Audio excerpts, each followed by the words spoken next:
আমাদের শ্রদ্ধেয় রেজওয়ান রফিকি সাহেব উনি মওদুদী সাহেবের বিষয়ে সামান্য একটু দুষ্টামি করে দিয়েছেন আর কি, একটু দুষ্টামি। ইসলামে তাদের বইয়ের মধ্যে অসংখ্য জায়গায় লেখা আছে এই যে দাড়ির ব্যাপারটা, আমি ছোট্ট করে বলি, দাড়ি ইসলামের 4 মাযহাবে এটা ওয়াজিব। যদি কেউ দাড়িকে অস্বীকার করে তাহলে তার ঈমান থাকে না। মওদুদী সাহেব নিজে লিখেছে যে দাড়ি এক মুষ্টি রাখা এটা জরুরি মনে করা বিদআত। এই বিষয়টা আমি দেখলাম না কেউই ওইভাবে জবাব এনেছেন বা জিনিসটা প্রতিউত্তর করেছেন। তা আজকে মওদুদী সাহেব দাড়ি সম্পর্কে, দাড়ি এক মুষ্টি রাখা নিয়ে কি বলছে না বলছে এটা নিয়ে বিস্তারিত বলবো। মওদুদী সাহেবের কথাটা পরে আসবে, একদম শেষের দিকে আসবে, অপেক্ষা করবেন। আর এই ভিডিও তো বুঝতেই পারছেন এটা শেয়ার করা আপনার উপরে একেবারে দায়িত্ব হিসাবে বর্তায়। রেজওয়ান রফিকি সাহেব বলেছেন যদি ওয়াজিব আমলের বিরোধিতা কেউ করে তাহলে তার ঈমান থাকে না বা ঈমান চলে যাওয়ার কথা। প্রথমে আমরা দেখি ধাপে ধাপে, খুব খেয়াল করবেন এবং বুঝবেন ইনশাআল্লাহ, যদি একটু হাই একাডেমিক কিন্তু বুঝবেন।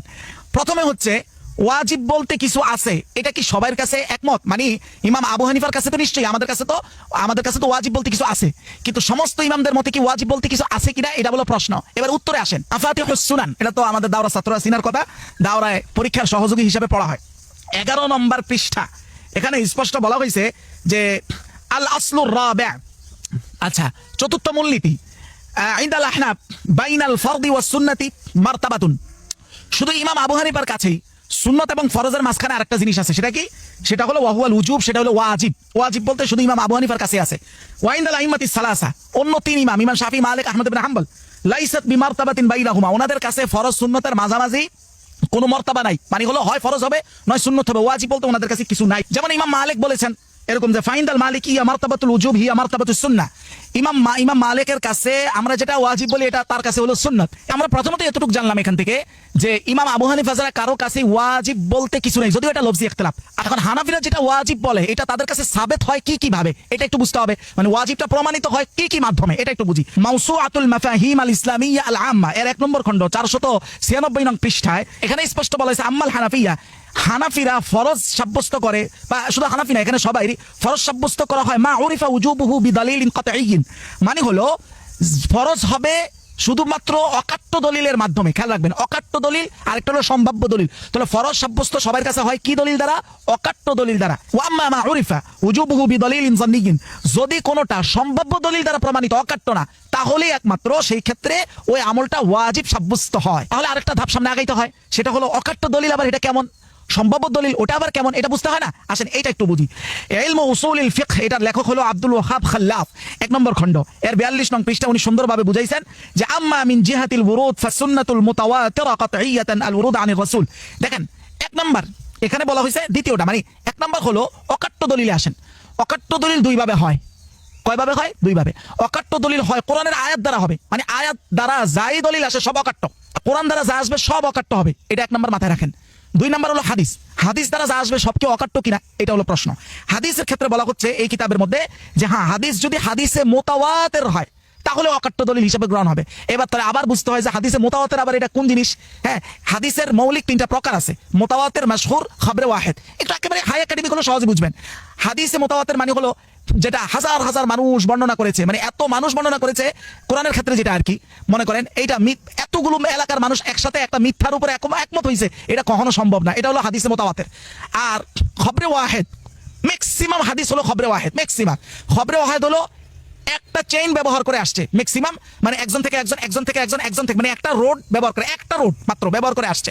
আমাদের সামনে ম্যাক্সিমাম হাদিস হলো কি খবরে ওয়াহিদ, মানে হলো সেটা সম্ভাব্য দলিল। সম্ভাব্য দলিল কি শুধু হাদিস না? তাহলে এজমাটা কি?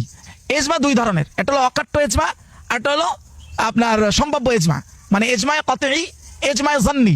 যদি এজমায়ে জান্নি হয় তাহলে এটা ওই জান্নিউ দালালা হবে, মানে সম্ভাব্য দলিল হবে। দাঁড়ি যে এক মুষ্টি রাখতে হবে, এটা কোন ধরনের এজমা? এজমায়ে কতঈ নাকি এজমায়ে জান্নি বা সম্ভাব্য এজমা? করে বলি দাড়ি ইসলামের 4 মাযহাবে এটা ওয়াজিব। কোনটা এজমায়ে কতঈ হয় তাহলে তো ওইটার হুকুম ওয়াজিব না, ওইটার হুকুম ফরজ হয়ে যাওয়ার কথা। এবার একদম মূল পয়েন্ট অফ ভিউতে চলে আসছি। মওদুদী সাহেবের কথা একটু পরে বলতেছি। মূল কথা হলো জান্নিউদ দালালা হাদিস থেকে হোক, জান্নিউদ দালালা মানে সম্ভাব্য দলিল হাদিসেরটা হোক, সম্ভাব্য দলিল এজমায়েরটা হোক, কোন সম্ভাব্য দলিলের বিরুদ্ধে যদি কেউ যায়, মানে সম্ভাব্য দলিল যেটা, আর একটা হলো অকাট্য দলিল। অকাট্য দলিল কয় জায়গাতে কয় এটা আপনারা মাত্রই শুনছেন। কোরআনুল কারীম যদি হয় তাহলে অকাট্য দলিল, ডাইরেক্ট কোরআন হলে। আর একটা হলো হাদিস যদি মুতাওয়াতির পর্যায়ের হাদিস হয় তাহলে অকাট্য দলিল। কেউ বলেছেন সাহাবীদের ইজমা, এটা আবার ইখতিলাফ আছে। সাহাবীদের ইজমা কেউ বলেছেন অকাট্য দলিল, কেউ আবার এটার বিপরীত বলেছেন, এখানেও আবার এটা স্থির না। তাহলে অকাট্য দলিল যেটাই হোক সেটা যদি কেউ না মানে তাহলে তো কাফের হয়ে যাবে। কিন্তু যদি সম্ভাব্য দলিল হাদিস থেকে হয় অথবা ইজমা থেকে হয়, হাদিস হলে যেমন খবরে ওয়াহেদ থেকে হয় সাধারণত, ম্যাক্সিমাম হাদিসের ক্যাটাগরি এটাই খবরে ওয়াহেদ। আচ্ছা, আর একটা এজমায় মানে সম্ভাব্যময় এজমা যেটা, এটার ক্ষেত্রেও দলিলটা সম্ভাব্যময়। যদি এমন হয় এই সম্ভাব্যময় মানে দলিলে জন্নি, এটার বিরুদ্ধে কেউ যদি যায় তাহলে তার কুফরি হয় না, অথচ উনি বললেন ওয়াজিবের বিরুদ্ধে গেছে ধরে কুফরি হয়েছে। এই ওয়াজিবটা সাবেত হয়েছে কোন দলিল দ্বারা? দলিলে জন্নি দ্বারা, দলিলে কতই দ্বারা না। কেন? এবার আসে মানে আমি যেটা দাবি করলাম এটার আমার কাছে কি দলিল কি? কাশফুল আসরার শরহ উসুল আল বাজদাউই, এটা লিখেছেন আব্দুল আজিজ বিন আহমদ আল বুখারী। উনি এই কিতাবটা ছাপা হয়েছে মূলত ইস্তাম্বুল থেকে, 3 নম্বর খণ্ড 261 নং পৃষ্ঠায় তিনি স্পষ্ট বলেন, মান আনকারা আসলাল ইজমা বিআন ক্বালা লাইসা আল ইজমা বিহুজ্জা। আচ্ছা, কেউ যদি ইজমা নামক যে একটা জিনিস আছে, ইজমার যে একটা সত্তা, ওটাকে যদি কেউ অস্বীকার করে তাহলে সে কাফের হবে। কিন্তু যদি কেউ এরকম বলে আম্মা মান আনকারা তাহাক্কুকাল ইজমা ফি হুকমিন বিআন ক্বালা লাম ইয়াসবুত ফিহি ইজমাউন ওয়া আনকারা আল ইজমা আল্লাযী উখতুলিফা ফিহি ফালা। উনি বলতেছেন ইজমা মানে ইজমা বলতে কিছু নাই, এটা না বইলা কেউ যদি বলে নির্দিষ্ট কোনো ক্ষেত্রে কেউ বলছে ইজমা হইছে, আরেকজন বলছে না এটা ইজমা হয় নাই, এরকম বিরোধিতা করলে সে কাফের হয় না। এমনকি তিনি এভাবে বলেন, ওয়া আলাম, জানিয়া রাখো যে আন্নাল উলামা বাদামা ইত্তাফাকু আলা আন্না ইনকারা হুকমিল ইজমা'i যন্নি কাল ইজমা'i সুকুতি ওয়াল মানকুলি বিলিসানিল আল আহাদ গায়র মুজিব লিল কুফর। স্পষ্ট কথা উনি বলতেছেন ইজমা, উলামায়ে কেরাম বলেন যে কেউ যদি ইজমা'i যন্নি মানে সম্ভাব্য ইজমা যেটা, এটার বিরোধিতা করে, এটার মধ্যে যেমন ইজমা'i সুকুতি সুক থাকার মাধ্যমে সর্বসম্মত হয়েছিল, অথবা এমন ইজমা যেটা খবরে ওয়াহেদের মাধ্যমে মানে একক চেইন ব্যবহার করে আমাদের কাছে পৌঁছে, এই ইজমাটা হলো সম্ভাব্য ইজমা। এটার বিরুদ্ধে গেলে তো তরিকা আউলাই এটা কুফরি হবে না। এখন ওনাদের কথা হলো দাড়ি নিয়ে, দাড়ি যে এক মুষ্টি রাখতে হবে এটা নিয়ে ইজমা আছে। এখন এটা কোন ধরনের ইজমা এটা তো একটু পরে আসতেছি। এবার দিয়ে মওদুদী সাহেব দাড়ি নিয়ে কি বলছেন, এটা হলো একদম আজকের মূল পয়েন্ট। মওদুদী সাহেব তার রাসাইল মাসাইল কিতাবে স্পষ্ট যেটা বলতেছেন যে রাসূলুল্লাহ সাল্লাল্লাহু আলাইহি ওয়াসাল্লাম আমাদেরকে শুধুমাত্র বলেছে ও সির্ফ ইয়ে হাইকে মোচে কম কি যায়, মোচকে খাটো করো, এই নির্দেশ দিচ্ছেন। আর দাড়ি বাড়ায় যায়, দাড়িকে বাড়াইতে বলছেন, দাড়িকে লম্বা করতে বলছেন। সিকে হেদায়ত নবী নে হামকো দি হায়, শুধু এতটুকু নির্দেশ ও হেদায়তই রাসূলুল্লাহ আমাদেরকে দিয়েছেন। আর ইহি সুন্নত হয়, রাসূল যেটা বলেছেন এটাই সুন্নত। আব রাখে উসকে আমালি সুরত, এবার দাড়ি যে আমরা লম্বা করবো এটা সিস্টেমটা কি, এইটার ব্যাপারে উনি স্পষ্ট। এটা আমরা সবাই জানি যে রাসূলুল্লাহ এটার কোনো নির্দিষ্ট সিস্টেম বলেন নাই, নিজে বলেন নাই। উনি এখানে প্রশ্ন তুলতেছেন যে রাসূলুল্লাহ যেইভাবে নামাজ পড়ার পরে উনি বলেছেন আমাকে যেইভাবে নামাজ পড়তে দেখো সেভাবে তোমরা নামাজ পড়বা। যদি এই বিষয়টা দাঁড়িয়ে একটা নির্দিষ্ট সিস্টেমেই রাখতে হবে, এটা যদি এতটাই জরুরি হতো তাহলে নিশ্চয়ই রাসূলুল্লাহ সাল্লাল্লাহু আলাইহি ওয়াসাল্লাম ওই নামাজের মতোই বলতেন আমাকে যেইভাবে দাঁড়িয়ে রাখতে দেখো সেইভাবে দাঁড়িয়ে রাখো। এটা হচ্ছে ওনার প্রশ্ন। इंसानों के लिए शरीयत बनाने की कोशिश करे और उसके खिलाफ जो शख्स अमल कर रहा हो उसको मलामत करे। যদি বিষয়টা এরকম হয় মানে আপনি একটা শরীয়ত আমার উপরে চাপায়া দিতে চাচ্ছেন, আপনার যেটা ইজতিহাদ, আপনার যেটা গবেষণা সেটা আমার উপরে লাজেমান চাপায়া দিতে চাচ্ছেন, এর বিপরীত যারা আমল করতেছে তাদেরকে আপনি খারাপ বলতেছেন।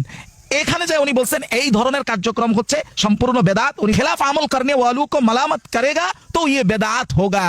এবার সর্বশেষ কথা আসেন যে দাড়ি রাখার যে ইজমা হয়েছে এটা ইজমা কতই না হয়ে ইজমায়ে জন্নি বা সম্ভাব্য ইজমা কেন বলছিলাম, এটার কারণ হলো অন্তত ইজমা হওয়ার জন্য যে আমাদের 4 ইমাম বলা হয়েছে, 4 ইমাম এটাতে একমত।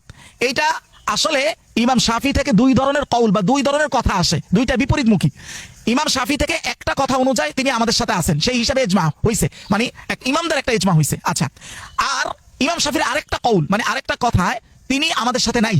এবং ইমাম শাফির এখনকার সমস্ত অনুসারীরা, পুরা মিশরবাসী, পুরা জামে আজহার সমস্ত অনুসারীরা, তাদের কাছে ইমাম শাফিঈর ওই কওলটাই মানে ওই মতামতটাই বেশি প্রসিদ্ধ এবং তারা আমল করে যে এইটা ধরলে ইজমা থাকে না। কিন্তু আরেকটা কওল আছে যেটা ধরলে ইজমা হয়। তাহলে ইমাম শাফির এই 2টা কওল থেকে বা 2টা বক্তব্য থেকে কোনটা আসল, তাহলে এখানে একটা সন্দেহ হয়ে গেল। তবে ইমাম শাফির প্রকৃত অনুসারীরা কোনটাকে আমল করে, ও দ্বিতীয়টাতে, অর্থাৎ দাড়ি এক মুষ্টি রাখা তাদের মতে, জামিয়া আজহারের আলেমদের মতে, মিশরের অধিকাংশ আলেমদের মতে জরুরি না। এজন্য দেখবেন জামিয়া আজহারের প্রধান যিনি, ওনারও দাড়ি এক মুষ্টি না।